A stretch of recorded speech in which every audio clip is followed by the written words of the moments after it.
السلام علیکم۔ آپ دیکھ رہے ہیں میرا یوٹیوب چینل ناصرہ پاکستانی۔ آج کے اس ویڈیو میں ہم رجب کے بابرکت مہینے کے بارے میں بات کریں گے۔ جیسا کہ آپ سب جانتے ہیں کہ رجب کو اللہ کا مہینہ بھی کہا جاتا ہے، اور ہم سب پر لازم ہے کہ ہم اس مہینے کا ادب اور احترام کریں اور ساتھ ساتھ اس کی فضیلت کے بارے میں بھی جانتے ہوئے اس پر عمل کرنے کی کوشش کریں۔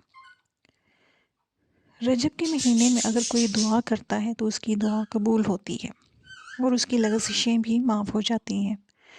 اگر کوئی اس مہینے میں گناہ کرے تو اس پر دگنا عذاب ہوتا ہے۔ رجب کے مہینے میں صدقہ دینے کی بھی بہت فضیلت ہے۔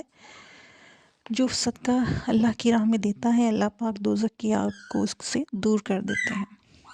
سبحان اللہ۔ اس مبارک مہینے کا احترام کرنا چاہیے اور ہر برائی سے بچنے کی کوشش کرنی چاہیے۔ جو کوئی اس مہینے میں کسی مسلمان کی پریشانی دور کرے تو اللہ پاک اس کو جنت میں ایک ایسا محل عطا فرمائے گا جو حد نظر تک وسیع ہوگا۔ سبحان اللہ۔ اول تو اس مہینے کے پورے روزے رکھنے کی ہی بہت فضیلت ہے۔ چاہے تو پورا مہینہ روزہ رکھیں، پہلے 10 روزوں کی بھی بہت فضیلت ہے، اور خاص طور پہ رجب کی 27ویں تاریخ کا جو روزہ ہے اس کی بھی بہت فضیلت ہے۔ جو کوئی رجب کی 27 تاریخ کو روزہ رکھتا ہے اس کو 60 مہینے کے روزوں کا ثواب ملتا ہے۔ سبحان اللہ۔ اب ہم مزید بات کریں گے 27ویں رجب کے بارے میں۔ 27ویں رجب کی شب، جس میں اللہ رب العزت نے اپنے محبوب حضرت محمد صلی اللہ علیہ وآلہ وسلم کو مسجد اقصیٰ تک سیر کرائی۔ جس سواری کے ذریعے آپ کو سیر کرائی گئی اس کا نام براق، جس کے معنی بجلی کے ہیں۔ جب سفر کی تیاریاں شروع ہونے لگی تو آپ اداس ہو گئے۔ فرشتوں نے پوچھا، یا رسول اللہ صلی اللہ علیہ وسلم، اس خوشی کے موقع پر اداس کیوں ہیں؟ آپ نے فرمایا کہ مجھ پر اللہ تعالیٰ کی اس قدر نوازشات ہیں، مگر روز قیامت میری امت کا کیا ہوگا؟ میری امت پل صراط سے کیسے گزرے گی؟ اس وقت اللہ تعالیٰ کی طرف سے بشارت دی گئی، اے محبوب، آپ امت کی فکر نہ کیجیے، ہم آپ کی امت کو پل صراط سے ایسے گزاریں گے کہ ان کو خبر بھی نہ ہوگی۔ اس بشارت کے بعد آپ براق پر سوار ہو گئے۔ براق کی تیز رفتاری کا یہ عالم تھا کہ جہاں تک نظر کی حد تھی وہاں قدم رکھتا تھا۔ اس سفر کے دوران آپ صلی اللہ علیہ وسلم مکہ سے مسجد اقصیٰ گئے اور تمام انبیاء کرام کی نماز کی امامت فرمائی۔ پھر آپ صلی اللہ علیہ وسلم کو اللہ کریم سے ملاقات کا شرف حاصل ہوا۔ سبحان اللہ۔ وہاں اللہ تعالیٰ نے آپ کو جنت اور دوزخ دکھایا، وہاں آپ کی ملاقات انبیاء کرام سے بھی ہوئی۔ ہم سب کو چاہیے کہ اس رات کثرت سے اللہ کریم کو یاد کریں، قرآن پاک کی تلاوت کریں، نوافل ادا کریں، اور 27ویں کے روزے کو بھی بے پناہ فضیلت حاصل ہے، اور اس کے ثواب کو بھی زیادہ سے زیادہ حاصل کرنے کی کوشش کریں۔ قربان جائے نبی پاک صلی اللہ علیہ وسلم کہ انہیں تب بھی اپنی امت کی ہی فکر تھی، مگر کس قدر افسوس کی بات ہے کہ امتی ہونے کی حیثیت سے ہم لوگ کیا کردار ادا کر رہے ہیں۔ میں سمجھتی ہوں کہ ہم نام کے مسلمان ہیں۔ علامہ اقبال فرماتے ہیں نا کہ عمل سے زندگی بنتی ہے جنت بھی جہنم بھی، یہ خاکی اپنی فطرت میں نہ نوری ہے نہ ناری ہے۔ لیکن ایٹ لیسٹ کوشش کرنی چاہیے کہ سیدھے راستے پہ چلا جائے، اللہ کو راضی کیا جائے۔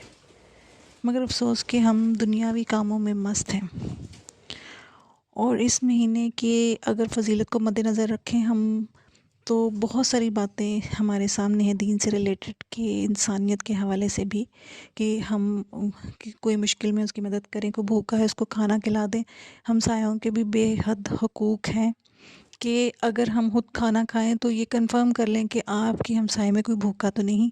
مگر آج کے دور میں ہم لوگ اس قدر دنیا دار ہو چکے ہیں کہ ہمیں صرف اپنا ہی پیٹ پالنے کی فکر ہے، ہمیں ارد گرد کیا ہو رہا ہے، کون پریشان ہے اور کون مصیبت میں ہے، ہمیں کوئی پرواہ نہیں۔ تو ایک دفعہ مجھے الحمرا جانے کا اتفاق ہوا۔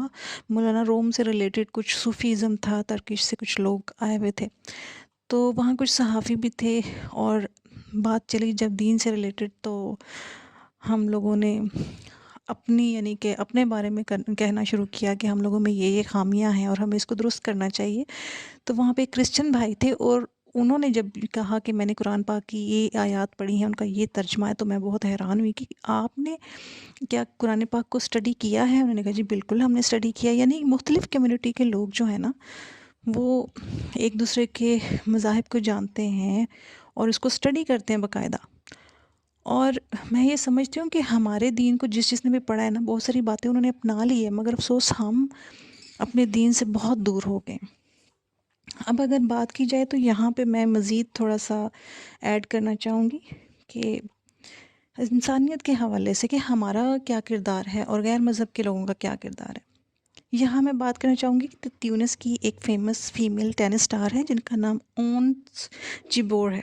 ریسنٹلی انہوں نے ایک گیم جیتی اور اس میں کافی نام وصول کیا. تو انہوں نے اعلان کیا کہ میں اپنے نام کا ایک حصہ فلسطین میں غزہ کے مسلمانوں کے لیے وقف کرتی ہوں. اور ساتھ ہی وہ رونے لگی. انہوں نے کہا کہ میں نے یہ امداد کسی مذہبی چیز کو مد نظر رکھتے ہوئے نہیں کی مذہب کو، بلکہ میں نے یہ انسانیت کے تحت یہ مدد کی ہے.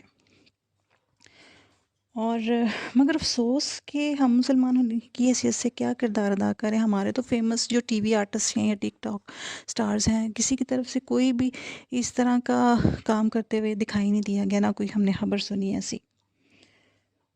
تو میری اللہ سے دعا ہے کہ اللہ پاک مسجد اقصیٰ کی حفاظت کرے، فلسطین کی حفاظت کرے. ہم مسلمانوں کے جو ضمیر مردہ ہو چکے ہیں، اللہ پاک ہمیں بھی جو ہے وہ نیک اعمال کرنے کی توفیق عطا فرمائے کہ دنیا ایک فانی ہے. تو اللہ سے دعا کرنی چاہیے اور رجب میں زیادہ سے زیادہ نیکیاں کمانے کی کوشش کریں اور ساتھ ساتھ دوسروں کا بھی خیال رکھیں. ہم لوگ ارد گرد لوگوں کا خیال نہیں رکھتے تو فلسطین کے بارے میں ہم کیا سوچیں گے؟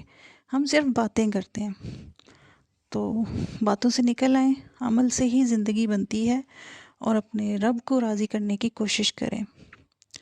میں امید کرتی ہوں کہ آج کی اس ویڈیو میں رجب کے بابرکت مہینے کے بارے میں آپ کو کچھ جاننے کا موقع ملا ہوگا اور آپ اس پر عمل کرنے کی کوشش بھی کریں گے. اس کے ساتھ ہی مجھے اجازت دیجیے. اللہ حافظ.